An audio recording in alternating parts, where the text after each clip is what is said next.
അപ്പൊ എല്ലാവർക്കും മെച്ചപ്പെട്ടിന്റെ പുതിയൊരു വീഡിയോ സെഷനിലേക്ക് സ്വാഗതം. നമ്മളിങ്ങനെ അടിപൊളിയായിട്ട് ഇങ്ങനെ പഠിച്ചു പോയിക്കൊണ്ടിരിക്കുകയാണ്. ആ പോകുന്നതിന്റെ ഇടയിലാണ് നമ്മൾ ഒരു കാര്യം ശ്രദ്ധിച്ചത്. എന്താണ് ആ കാര്യം എന്നറിയോ? അതായത് നമ്മൾ പഠിച്ചു പോകുന്ന കാര്യങ്ങളൊക്കെ വളരെ കൃത്യമായിട്ട് നമ്മൾ നോട്ട്സിൽ എഴുതി വെക്കുന്നുണ്ട്.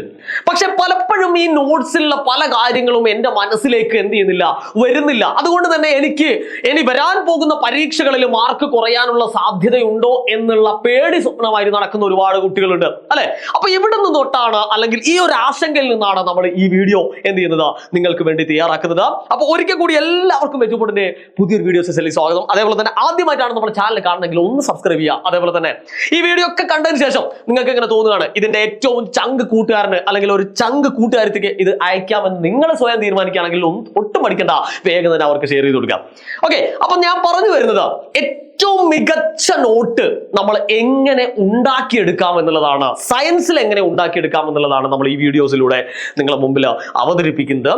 അപ്പൊ പലപ്പോഴും നമ്മൾ എപ്പോഴും ചിന്തിക്കാറുണ്ട്, ഒരു പരീക്ഷയ്ക്ക് നമുക്കുള്ള ഏക പ്രധാനപ്പെട്ട വലിയൊരു ആശ്വാസം എന്ന് പറയുന്നത് നമ്മുടെ സ്വന്തം നോട്ട്സ് തന്നെയാണ്. ആ നോട്ട്സിന്റെ എത്രാമത്തെ മൂലയില്, എത്രാമത്തെ ഹെഡിങ്ങില് ഇന്ന പേരുണ്ട്, അല്ലെങ്കിൽ ഇത്രാമത്തെ പേജിലാണ് ഈ ഒരു ഡയഗ്രാം ഉള്ളത് പോലും ഓർമ്മയുള്ള കുട്ടികളുണ്ട്.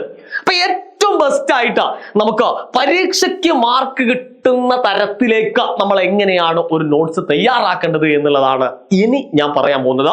ഇത് നിങ്ങൾക്ക് ഭാവിയിലേക്ക് എന്താണ് ഒരുപാട് ഉപകാരം ചെയ്യുന്ന ഒരു വീഡിയോ ആയിരിക്കും. അപ്പൊ നേരെ നമുക്ക് കാര്യത്തിലേക്ക് വരാം.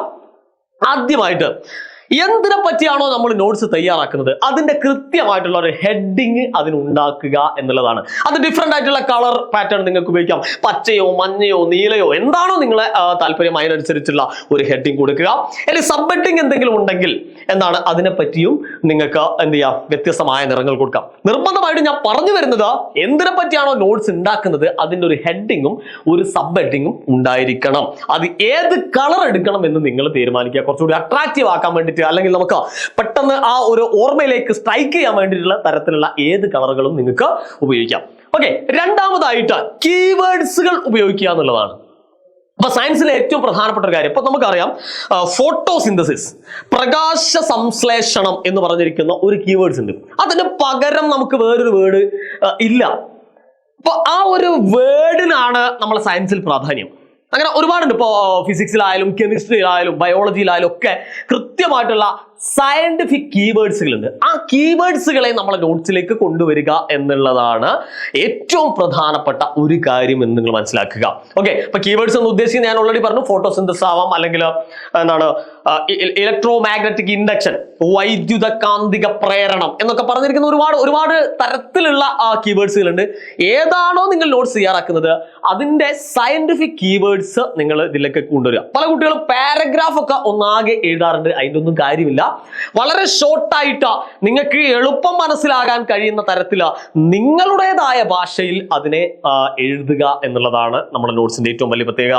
അതായത് ഞാൻ പറഞ്ഞു വരുന്നത് ഇത്രയേ ഉള്ളൂ, നമ്മുടെ ഹൃദയത്തിനോട് ചേർന്നിരിക്കുന്ന ഒരു നോട്ട്സ് ആയിരിക്കണം എന്ന് മാത്രം. ഓക്കെ, അടുത്തതായിട്ട് ശ്രദ്ധിക്കേണ്ടത് ബുള്ളറ്റ് പോയിന്റ്സുകളായിട്ട് എഴുതുക. ഇത് നമ്മൾ നേരത്തെ പറഞ്ഞതായിട്ട് ഒരു ബന്ധമുണ്ട്. അതായത് ചില കുട്ടികൾ പാരഗ്രാഫ് ആയിട്ട് ഒന്നാകെ ഇങ്ങനെ എഴുതി വെക്കും. അത് പാടില്ല.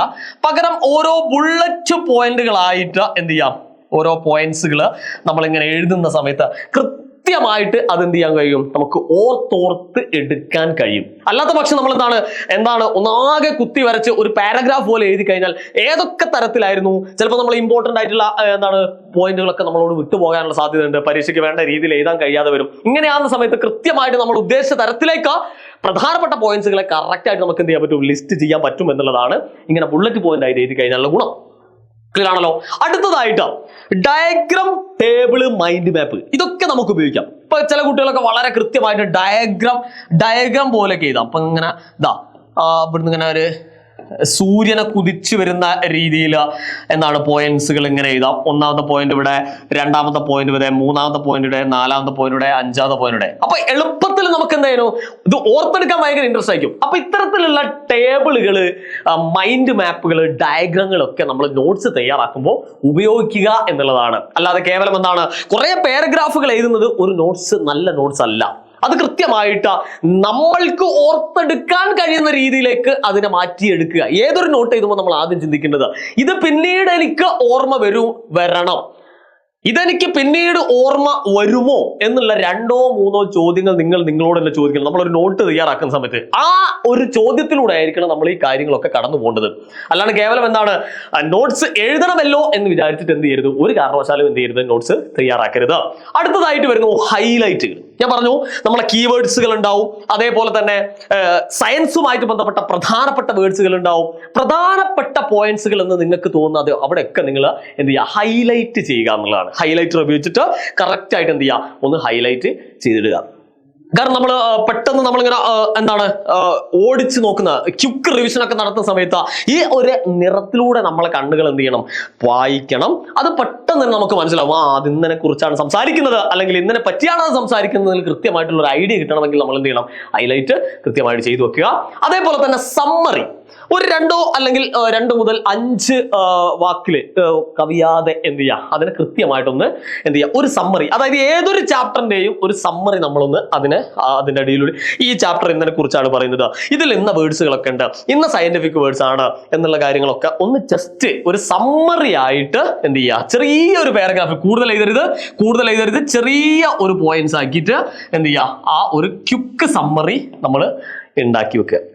അപ്പൊ ഇത്രയും കാര്യങ്ങളാണ് ഒരു ചാപ്റ്ററിനകത്തുള്ള പ്രധാനപ്പെട്ട നോട്ട്സുകൾ തയ്യാറാക്കുമ്പോൾ നമ്മൾ ശ്രദ്ധിക്കേണ്ടത്. അപ്പൊ സമ്മറിയോട് കൂടി ആ ചാപ്റ്ററിന്റെ നോട്ട്സ് എന്ത് ചെയ്യാണ്, അവസാനിക്കുകയാണ് എന്നുള്ളതാണ്. മനസ്സിലാവുന്നുണ്ടോ മക്കളെ? അപ്പൊ ഇത്തരത്തിലുള്ള നോട്ട്സുകളൊക്കെ എന്ത് ചെയ്യുന്നുണ്ട്, നമ്മളെ എഡ്യൂപോർട്ടിന്റെ ബാച്ചിലൂടെ ഒക്കെ ലഭിക്കുന്നുണ്ട്. ഞാൻ പറഞ്ഞു വരുന്നത് നമ്മുടെ സൂപ്പർ ബാച്ചിന്റെ കാര്യത്തെ കുറിച്ചാണ് അല്ലെ. അപ്പൊ സൂപ്പർ ബാച്ചിനെ കുറിച്ച് എല്ലാവർക്കും അറിയാം. അതിൽ ജോയിൻ ചെയ്ത കുട്ടികളുണ്ട്, ജോയിൻ ചെയ്യാത്ത കുട്ടികളോടാണ് ഞാൻ സംസാരിക്കുന്നത്. അപ്പൊ വേഗം തന്നെ നിങ്ങൾ ജോയിൻ ചെയ്യുക. അടിപൊളിയായിട്ട് കേരളത്തിലെ മികച്ച ഫാക്കൽറ്റീസിനോടൊപ്പം റെക്കോർഡ് ആൻഡ് ലൈവ് ക്ലാസ്സുകൾ, അതേപോലെ തന്നെ മെന്റർ സപ്പോർട്ട്, ഡൗട്ട് ക്ലിയറൻസ്, ഇങ്ങനെയുള്ള ഒരുപാട് ഫീച്ചേഴ്സുമായിട്ട് നിങ്ങളുടെ മുമ്പിലേക്ക് ആര് വരുന്നുണ്ട്, നമ്മുടെ സൂപ്പർ ബാച്ച് വരുന്നുണ്ട് എന്നുള്ളതാണ് നിങ്ങൾ മനസ്സിലാക്കേണ്ടത്. അപ്പോൾ ജോയിൻ ചെയ്യാത്ത കുട്ടികൾക്ക് പിന്നെ വേഗം തന്നെ ജോയിൻ ചെയ്യാനുള്ള അവസരവും നമ്മൾ ഒരുക്കുന്നുണ്ട്. നേരെ താഴെ നോക്കിയാൽ മതി, അതിന്റെ ലിങ്ക് അവിടെ കൊടുത്തിട്ടുണ്ട്. ലിങ്കിൽ ക്ലിക്ക് ചെയ്യുക, വേഗം തന്നെ ജോയിൻ ചെയ്യാം. അതേപോലെ തന്നെ പല കുട്ടികളും ചോദിക്കാറുണ്ട്, സാറേ ഈ 8ാം ക്ലാസ്സിലേക്ക് നോട്ട്സ് എവിടെ കിട്ടും എന്നുള്ളത്. നോട്ട്സ് കിട്ടാൻ വേണ്ടിയിട്ടാണ് നമ്മളെ കമ്മ്യൂണിറ്റി ചാനൽ ഉള്ളത്. അതേപോലെ തന്നെ ഇതിലേക്ക് ജോയിൻ ചെയ്യാൻ വേണ്ടി നമുക്ക് പ്രത്യേകം ഫീസുകളൊന്നും കാര്യമില്ല കേട്ടോ, ഫീസിന്റെ ഒന്നും കാര്യമില്ല. നേരെ ലിങ്ക് നോക്കുക, നേരെ അങ്ങോട്ട് ജോയിൻ ചെയ്യാം. മനസ്സിലാവുന്നില്ല മക്കളെ? അപ്പൊ വേഗം തന്നെ എന്ത് ചെയ്യാ, ക്ലാസ് 8 എന്ത് ചെയ്യാ, അനർഘ സുന്ദരമാക്കി മാറ്റുക. അതിന് വേണ്ടിയിട്ടുള്ള 2 ലിങ്കുകളാണ് നമ്മൾ താഴെ കൊടുത്തിരിക്കുന്നത്. വീണ്ടും കാണാം മക്കളെ, ഗുഡ് ബൈ.